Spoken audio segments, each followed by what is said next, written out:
आदमी और उसकी पत्नी ने अपनी सारी बचत खर्च करके एक दूरस्थ पुरानी विला खरीदी। हालांकि सफाई करते समय आदमी ने एक रहस्य खोजा। वॉलपेपर के पीछे एक गुप्त कमरे छिपा हुआ था और ताले का छेद भी एक विशेष आकार का था। आदमी बहुत उत्सुक था। उसने पुराने फर्नीचर में खोज की और वास्तव में उस गुप्त कमरे की चाबी पाली। फिर उसने चाबी लगाई और सफलतापूर्वक गुप्त कमरे का दरवाजा खोल दिया। लेकिन अंदर कुछ भी नहीं था, सब कुछ खाली था। हालांकि जब उसकी पत्नी गुप्त कमरे में कदम रखी तो पीछे की रोशनी अजीब तरह से चमकने लगी। इस समय आदमी ने सोचा कि घर की बिजली प्रणाली में कोई समस्या है और उसने बिजली कंपनी से संपर्क करने का फैसला किया। लेकिन उसे यह नहीं पता था कि जब वह बाहर गया, उसकी पत्नी ने गुप्त कमरे से बाहर कदम रखा तो चमकती रोशनी तुरंत सामान्य हो गई। जल्द ही बिजली कंपनी के लोग आ गए, लेकिन जब उन्होंने लाइन की जांच करनी चाही तो पाया कि बिजली प्रणाली बहुत पुरानी थी। सामने की जटिल सर्किट को देखकर मरम्मत करने वाले ने भी असमर्थता जताई। अब वह केवल वापस जाकर एक मरम्मत योजना बना सकता था। हालांकि जाते समय उसने आदमी को बताया कि यह घर एक भूतिया घर है। पहले के मालिक दंपति की हत्या कर दी गई थी। इस घर में हत्या होने के कारण यह घर लंबे समय तक खाली पड़ा रहा। जब तक कि आदमी ने इसे नहीं खरीदा, आदमी तुरंत डर गया क्योंकि उसे इस बारे में कोई जानकारी नहीं थी। वह भी रियल एस्टेट एजेंट द्वारा धोखा दिया गया था। कोई आश्चर्य नहीं कि यह घर इतना सस्ता था। ये वास्तव में एक भूतिया घर था। फिर आदमी ने इंटरनेट पर इस घर में हुई हत्या की खोज की और यह वास्तव में बिजली मरम्मत करने वाले की बातों से मेल खाता था। पहले के मालिक दंपति की हत्या कर दी गई थी और हत्यारा भी मौके पर पकड़ा गया था। लेकिन अजीब बात यह थी कि हत्यारे की कोई जानकारी नहीं मिल रही थी और उसके अपराध का कोई मकसद भी स्पष्ट नहीं था। ऐसा लग रहा था जैसे वह अचानक प्रकट हुआ हो। यहाँ तक कि हत्यारे ने खुद भी कहा कि उसे नहीं पता कि वह कहाँ से आया है। मजबूरी में पुलिस ने अंततः हत्यारे को मानसिक रोगी मानकर उसे मानसिक अस्पताल में बंद कर दिया। ये सोचकर कि उसने अपनी सारी संपत्ति खर्च करके एक भूतिया घर खरीदा है, वह बहुत उदास था। उसने अपनी सोती हुई पत्नी को देखा, लेकिन उसने उसे कुछ नहीं बताया क्योंकि वह खुद एक गरीब चित्रकार था। उसकी पत्नी भी अपने परिवार से छुपाकर उसके साथ आई थी और दोनों ने अपनी सारी बचत खर्च करके यह घर खरीदा था। वह अपनी पत्नी को चिंतित नहीं करना चाहता था। परेशान होकर उसने शराब की बोतल उठाई और अकेले गुप्त कमरे में चला गया। वह अपनी चिंताओं को शराब में डुबोना चाहता था, लेकिन घर में केवल एक बोतल वोडका थी और उसने जल्दी ही उसे खत्म कर दिया। उसने उम्मीद की कि वह एक और बोतल पी सके, लेकिन जैसे ही उसने अपनी इच्छा व्यक्त की, कमरे की रोशनी बुझ गई। जब वह फिर से जल गई तो उसके सामने एक समान बोतल दिखाई दी।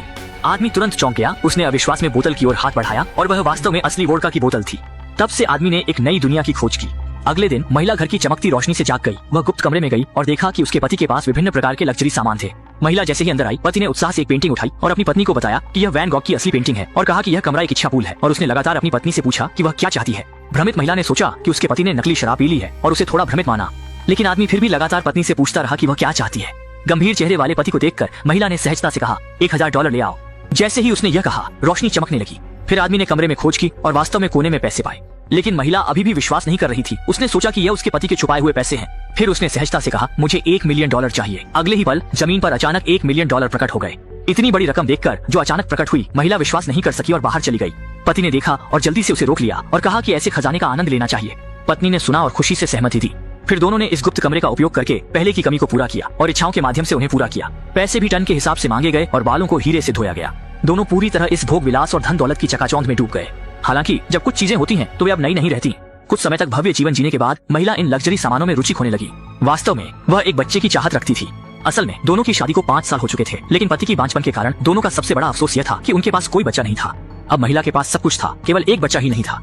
उसने सोचा और अंततः उसके दिमाग में एक भयानक विचार आया। इसलिए जब उसका पति बाहर गया, उसने गुप्त कमरे में जाकर अपनी इच्छा व्यक्त की। जब आदमी बाहर से वापस आया तो उसने बिस्तर पर एक जीवंत बच्चे को देखा और वह पहले ही समझ गया था कि वह कहां से आया है। वह तुरंत डर गया और उसकी पत्नी के इस व्यवहार ने उसे बहुत गुस्सा दिलाया। वह इस इच्छा से प्राप्त बच्चे को सहन नहीं कर सकता था। पति पत्नी ने इसके लिए जोरदार बहस की। पति के जोरदार आग्रह के बाद पत्नी ने अंततः बच्चे को भेजने के लिए सहमति दी।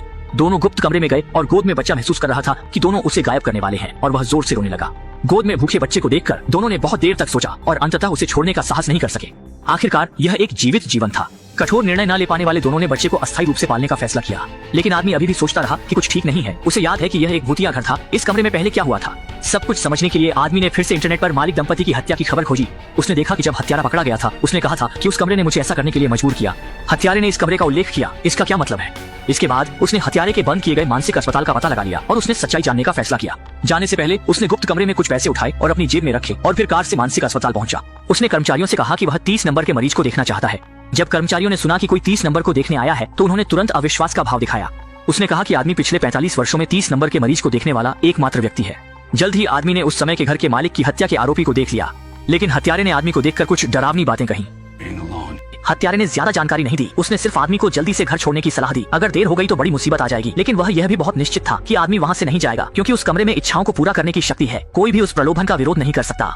हत्यारे की बेहद अजीब मुस्कान को देखते हुए आदमी भारी मन से मानसिक अस्पताल से बाहर निकला और पेट्रोल पंप पर तेल भरवाने गया।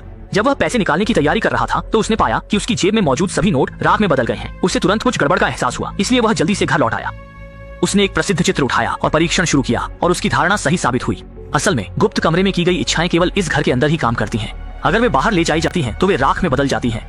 गुप्त कमरे के सिद्धांत को समझने के लिए आदमी ने हथौड़ा उठाया और गुप्त कमरे की दीवारों को लगातार पीटना शुरू कर दिया। हालांकि जब उसने दीवार को एक बड़ा छेद कर दिया तो उसने पाया कि यह सब घनीभूत तारों से भरा हुआ है। इतना ही नहीं बल्कि अन्य कमरे भी ऐसे ही थे। उसने खोजबीन की और अंततः एक दीवार पर इस कमरे की निर्माण संरचना का नक्शा पाया, लेकिन जटिल आकृतियों को आदमी समझ नहीं सका। लेकिन जैसे ही वह बाहर आया उसने देखा कि उसकी पत्नी बच्चे को लेकर बाहर जाने की तैयारी कर रही है। आदमी ने स्थिति को देखते हुए पत्नी को बाहर जाने से रोकने की पूरी कोशिश की, लेकिन उसने सच्चाई नहीं बताई। अनजान पत्नी ने पति की सलाह को नजरअंदाज कर दिया और बच्चे को लेकर बाहर चली गई। आदमी ने और नहीं रोका। उसने सोचा कि शायद इस मौके का फायदा उठाकर इच्छाओं से प्राप्त बच्चा अचानक गायब हो जाएगा। जल्द ही महिला की गोद में बच्चा बदलने लगा। उसके कपड़े भी धीरे धीरे राख में बदलने लगे। पत्नी की दिल दहला देने वाली मदद की आवाज सुनकर आदमी आखिरकार सहन नहीं कर सका और बाहर दौड़कर बच्चे को समय पर घर के अंदर ले आया। लेकिन अगले ही पल दोनों अपनी आंखों पर विश्वास नहीं कर सके। एक पल पहले तक बच्चा था, अब एक झपकी में वह एक प्राथमिक स्कूल का छात्र बन गया। और इस समय दोनों को एहसास हुआ कि गुप्त कमरे में की गई इच्छाएं इस घर को नहीं छोड़ सकती। अगर वे बाहर जाती हैं तो वे तुरंत बूढ़ी होने लगती हैं। सामने अचानक बड़े हुए बच्चे को देखकर महिला का मातृत्व उमड़ पड़ा। इसके बाद महिला ने लड़के को लिखाई सिखाना शुरू किया, लेकिन इस समय का बच्चा खेलने की उम्र में था। वह बाहर की दुनिया में जाकर खेलना चाहता था। मजबूरन महिला ने झूठ कहा कि वह बीमार है, बाहर जाने पर उसे बैक्टीरिया का संक्रमण हो जाएगा। लेकिन जितना वह ऐसा कहती, लड़का उतना ही जिज्ञासु हो जाता। वह हर समय बाहर की दुनिया को देखने की सोचता रहता। और आदमी भी हत्यारे की बातों को लेकर उलझन में था। असुरक्षित महसूस करते हुए उसने एक पिस्तौल खरीदी और रोजाना पहाड़ पर जाकर निशानेबाजी का अभ्यास करने लगा। महिला रोजाना लड़के की देखभाल करती ताकि वह बाहर न जा सके। लेकिन इसी दिन लड़के ने मौका पाकर चुपके से हाथ बाहर निकालकर बाहरी दुनिया को महसूस करने की कोशिश की। महिला ने समय पर महसूस किया और उसे वापस खींच लिया। इस तरह की दुर्घटना को फिर से होने से रोकने के लिए उसने घर के चारों ओर की खिड़कियों को पूरी तरह से बंद कर दिया। मजबूरन आदमी ने भी उसकी बात मान ली। लेकिन आने वाले दिनों में दोनों अक्सर लड़के की वजह से झगड़ते रहते। बहस के दौरान कई बार गुप्त कमरे का जिक्र होता। अनजाने में बाहर का लड़का सब कुछ साफ साफ सुन रहा था और गुप्त कमरे के रहस्य को जान गया। अगले दिन जब आदमी जागा तो उसने पाया कि कल लड़के द्वारा तोड़ा गया क्रिस्टल बॉल अब पूरी तरह से ठीक होकर उसके सामने मौजूद है। उसने मुड़कर देखा, टूटा हुआ अभी भी वहीं था। आदमी ने घबराकर पत्नी से पूछा, लेकिन महिला को भी कुछ नहीं पता था। इस समय उन्होंने पाया कि गुप्त कमरे का दरवाजा खुला हुआ था।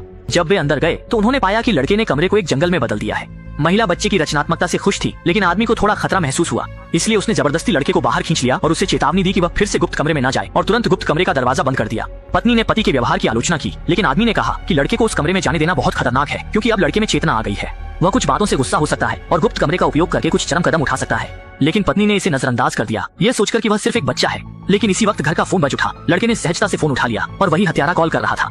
जब उसने सुना कि दूसरी तरफ एक बच्चा है तो हत्यारे ने तुरंत एक अजीब मुस्कान दिखाई। इसी समय आदमी ने फोन छीनकर हत्यारे से पूछा कि उम्र बढ़ने को कैसे रोका जाए। लेकिन हत्यारे ने कहा कि जब तक निर्माता मर नहीं जाता गुप्त कमरे की वस्तुएं सुरक्षित रूप से बाहर नहीं ले जाई जा सकती। इसका मतलब यह था कि पत्नी ने बच्चे को बनाया था। अगर पत्नी मर जाती है तो बच्चा सामान्य रूप से जी सकता है। इसका मतलब यह था कि आदमी के पास केवल दो विकल्प थे, या तो बच्चे को गायब कर दे, अपनी पत्नी को बचा ले, या पत्नी को मार दे, उस बच्चे को बचा ले। और आदमी को आखिरकार समझ में आया कि यह हत्यारा वही है जिसे सालों पहले के घर के मालिक दंपति ने गुप्त कमरे का उपयोग करके बनाया था। अनजाने में दूसरी तरफ की पत्नी ने फोन के रिसीवर का उपयोग करके दोनों की बातचीत सुनी। वह इसे स्वीकार नहीं कर सकी और कार चलाकर बाहर चली गई। उसने यहाँ तक कि बच्चे को बचाने के लिए आत्महत्या करने की सोची, लेकिन वह ऐसा नहीं कर सकी। और इस तरफ पत्नी के घर छोड़ने के कारण आदमी बहुत गुस्से में हो गया। बच्चा भी सोचता था कि आदमी उसका असली पिता नहीं है और लगातार आदमी से पूछता रहता कि उसका असली पिता कहाँ है। आखिरकार आदमी ने सच बता दिया, यह कहते हुए कि उसका कोई माता पिता नहीं है, वह सिर्फ उनकी एक कल्पना है। लड़का किसी भी कीमत पर विश्वास नहीं करता। गुस्से में आदमी ने बच्चे को पकड़ लिया, यह कहते हुए कि उसे घर में बंद करना उसके भले के लिए है। अगर वह विश्वास नहीं करता तो बाहर जाकर देख सकता है, मर गया तो वह परवाह नहीं करेगा। लड़का डर गया और ऊपर की ओर लौट गया। गहरी रात में महिला घर लौटी। दोनों उदासी में एक दूसरे के साथ समय बिताने की तैयारी करने लगे। अनजाने में लड़का दरवाजे की दरार से दोनों को अंतरंग होते हुए देख रहा था। अगले दिन जब दोनों जागे तो उन्होंने पाया कि दरवाजा खुला हुआ है। जब वे लिविंग रूम में पहुंचे तो उन्होंने देखा कि लड़का अब एक युवक बन गया है। इससे पहले कि दोनों प्रतिक्रिया कर पाते उसने आदमी की पिस्तौल निकाल ली और दोनों पर निशाना साध लिया। असल में लड़के ने खुद को तेजी से बड़ा करने के लिए घर से बाहर निकलने का कारण यह था कि वह आदमी से अपनी मां को छीन सके। महिला ने स्थिति को देखते हुए तुरंत आगे बढ़कर उग्र लड़के को शांत करने की कोशिश की, लेकिन आदमी ने इसे बहुत खतरनाक समझा और तेजी से आगे बढ़कर युवक से लड़ाई शुरू कर दी। महिला भी जमीन पर बेहोश हो गई। जब वह जागी तो उसके बगल में उसका पति बैठा था। आदमी ने कहा कि उसने लड़के को मार दिया और उसकी लाश को बाहर ले जाकर राख में बदल दिया। लेकिन जब महिला बाहर देखने गई तो लाश गायब हो चुकी थी। महिला बेहद दुखी थी। आदमी ने पत्नी को सांत्वना दी और उसे कमरे में ले गया, ये सोचकर कि सब कुछ खत्म हो गया है। लेकिन दृश्य बदलते ही एक कमरे में असली आदमी बेहोशी से जागा। लेकिन इस समय कमरे में केवल वह खुद ही था। वह पागल होकर अपनी पत्नी को खोजने लगा और जब वह दूसरी मंजिल पर पहुंचा तो उसने देखा कि बगल की लाइट चल रही है, लगातार चमक रही है। उसे तुरंत कुछ समझ आता है, इसलिए वह गुप्त कमरे की चाबी खोजता है, लेकिन चाबी पहले ही लड़के द्वारा ले ली गई थी। मजबूरी में वह केवल हथौड़ा उठाकर दीवार पर मारता है और गुप्त कमरे में पत्नी भी पुरुष के सामने अपनी राय रखती है। वह यहाँ से जाने की इच्छा व्यक्त करती है, लेकिन इस खबर को सुनकर पति कहता है कि वह यहाँ से नहीं जाना चाहता। जानना चाहिए कि इससे पहले पति हमेशा यहाँ से जाने की वकालत करता था। धीरे धीरे महिला को भी कुछ अजीब लगने लगा। उसने देखा कि सामने वाला पति बच्चों की चीजों में बहुत दिलचस्पी ले रहा है। उसने पहले ही अंदाजा लगा लिया कि सामने वाला पति लड़के के भेष में है। महिला ने बिना किसी दया के लड़के का भंडाफोड़ कर दिया। खुद के पहचान में आते ही लड़के ने महिला से शारीरिक संबंध बनाने की मांग की, क्योंकि उसने दोनों को कला में अभ्यास करते हुए देखा था। उसने कहा कि वह भी कोशिश करना चाहता है। डर से महिला ने उसे धक्का दिया और फिर पागलों की तरह भाग गई। इसी बीच यहाँ पुरुष ने दीवार तोड़ दी और तारों के जाल को पार करते हुए आखिरकार गुप्त कमरे में पहुंच गया। लेकिन उसने पाया कि यह अभी भी लड़के द्वारा बनाया गया दुनिया है। वह दौड़ता रहा और आखिरकार जंगल के गहरे हिस्से में एक घर खोज निकाला। यहाँ लड़के ने धैर्य खो दिया, महिला को गिरा दिया और जबरदस्ती कुन शब्द के लिखने के तरीके पर चर्चा शुरू कर दी। इसी बीच असली पुरुष दरवाजा तोड़ने के लिए आया। आवाज सुनकर लड़के को अस्थायी रूप से पीछे हटना पड़ा। संकट से बाहर निकली महिला बाहर आई और पति से मिली, लेकिन इस समय पीछे से एक और बिल्कुल समान पति आ गया। इस समय महिला असली और नकली को पहचान नहीं पा रही थी। तभी बगल का एक पति उसका हाथ पकड़कर बाहर भागने लगा। स्थिति की गंभीरता में महिला ने पहचान लिया कि कौन नकली है और तुरंत निर्णय लिया। सामने वाले पुरुष को सीढ़ियों से नीचे धकेल दिया। दोनों तेजी से भागे, लेकिन वे किसी भी तरह से बाहर निकलने का रास्ता नहीं खोज पा रहे थे। लाइट के लगातार चमकने के साथ आखिरकार उन्होंने बाहर निकलने का रास्ता खोज लिया, लेकिन लड़का भी उनके पीछे पीछे आ गया। उसने बिना किसी हिचकिचाहट के छोटा चाकू उठाकर पुरुष पर हमला कर दिया। लड़का महिला को सांत्वना देने के लिए आगे आया, लेकिन इस समय असली दोनों बाहर आ गए। असल में घर के अंदर के दोनों सिर्फ विशाल मॉडल थे। लड़का शर्मिंदा और गुस्से में था। दोनों जंगल में दौड़ते रहे और आखिरकार असली विला में पहुंचे। पीछे पीछे लड़का भी आ गया और जैसे ही लड़का आगे बढ़ा, पुरुष ने मौके का फायदा उठाकर दरवाजा खोला और लड़के के साथ बाहर गिर गया। घर के अंदर महिला ने दरवाजा मजबूती से बंद कर दिया। बाहर लड़का लगातार दरवाजा खटखटाकर मदद मांगता रहा। इस बार महिला ने दिल नहीं पसीजा, उसने अपने अंत को महसूस किया। लड़का अब माफी नहीं मांगता, मुड़कर अपनी कल्पना की दुनिया की ओर चला जाता है। जल्द ही वह जमीन पर गिरकर राख में बदल जाता है और पति पत्नी भी इस घर को छोड़ देते हैं। लेकिन 1 महीने बाद नए घर में गई महिला सामने 2 धारियों वाले प्रेगनेंसी टेस्ट को देखती है और स्तब्ध रह जाती है।